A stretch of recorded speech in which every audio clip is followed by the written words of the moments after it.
Welcome to the Rewards Master.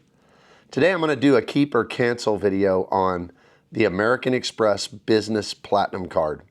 This is a hard one for me because it's a high dollar card with some really fantastic credits and benefits, but really not very good multipliers. So I'm going to have to decide because it's coming up, the annual fee, within about a month and a half. So got to figure it out. If you would hit the like and subscribe button, and we'll walk through it together.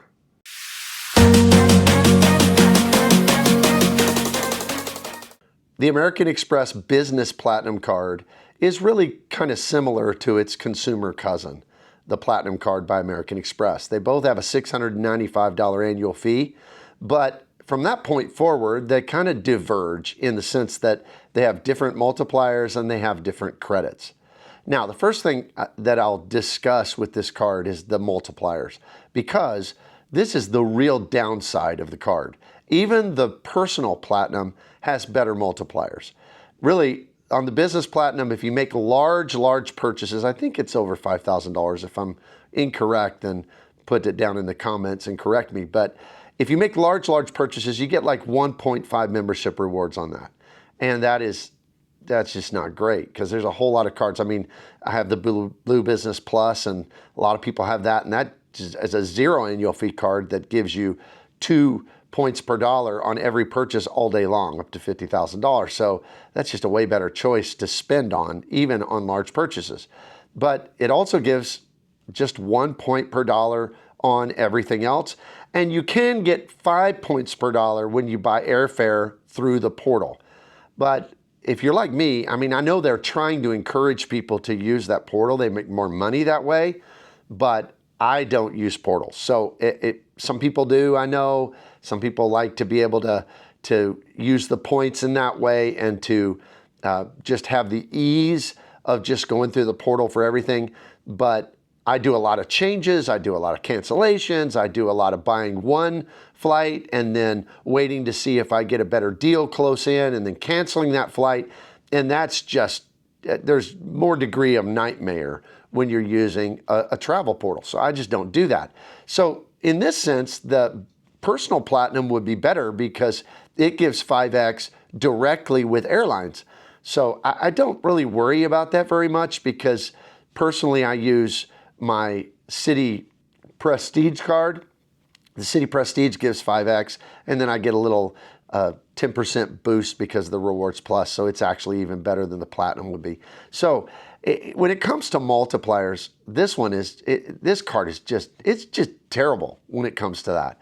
So if it were all about the multipliers, I would definitely cancel.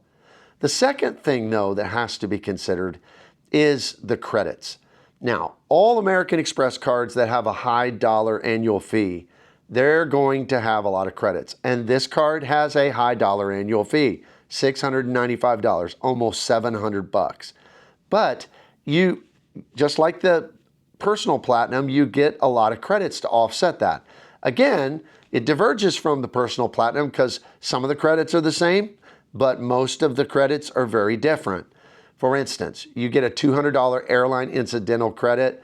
That one's able to be manipulated. If you book a flight on Delta and you use a gift card for part of it, then most of the time the flight will actually code in a way that you'll get the $200 back, or you can put it in the United Travel Bank. You do have to choose your airline once a year, so make sure you think about that before you do that, or if you just want to buy bags or upgrades and stuff like that. So that's pretty decent, pretty easy to use. It has a Dell credit, and the Dell credit is kind of interesting because it used to be a lot better than it was. Last year, I think we got 2 different sets of headphones, Bose headphones, and got a good deal on them. They only ended up costing just a little bit more than the credit each. Awesome headphones.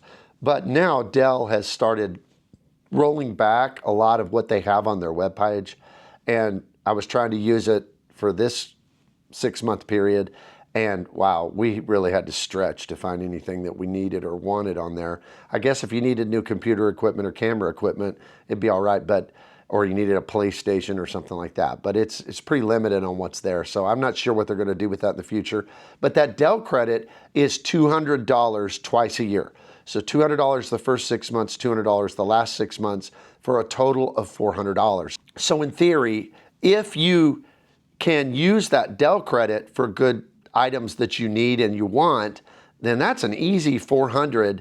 It's over half of the annual fee back right there. Now, it's also added recently a credit for Hilton.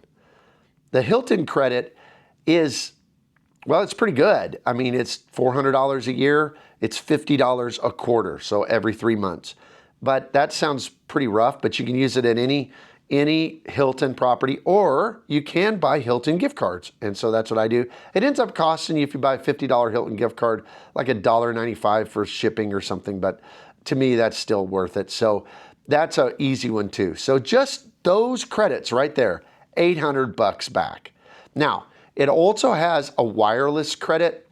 This one super frustrates me because I have AT&T, and because I had it connected with internet for a while, and even when we dropped the internet and went with a different internet, it still changed the way it bills.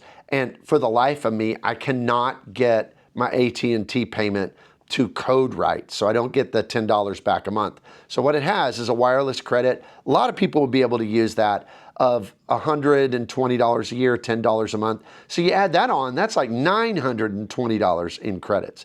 So this card, you know, depending on how well you can use that Dell credit, but you could always, you know, get the Dell credit and then resell that stuff, and probably wouldn't get the whole $400 back, but you could get some of it back.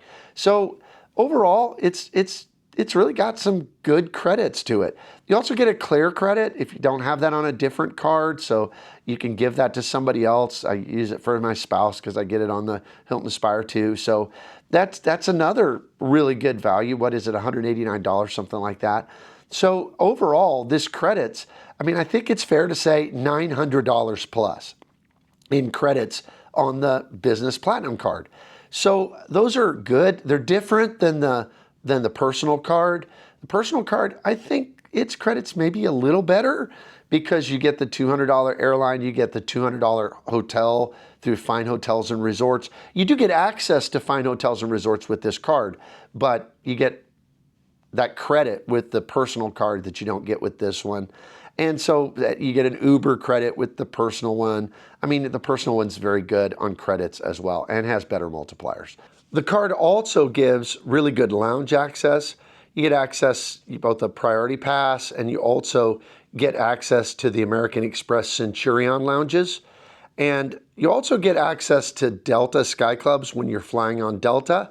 And that's been limited down this year to about 10 visits a year, but I still think that's a pretty good bonus since you're getting access to the Centurion lounges all the time, and escape lounges and priority pass. And so it's a very, very powerful card when it comes to access to airport lounges. So that's another great benefit of the card. The other category that we look at here to consider is something I don't use, but I think is very valuable for people who do use portals a lot.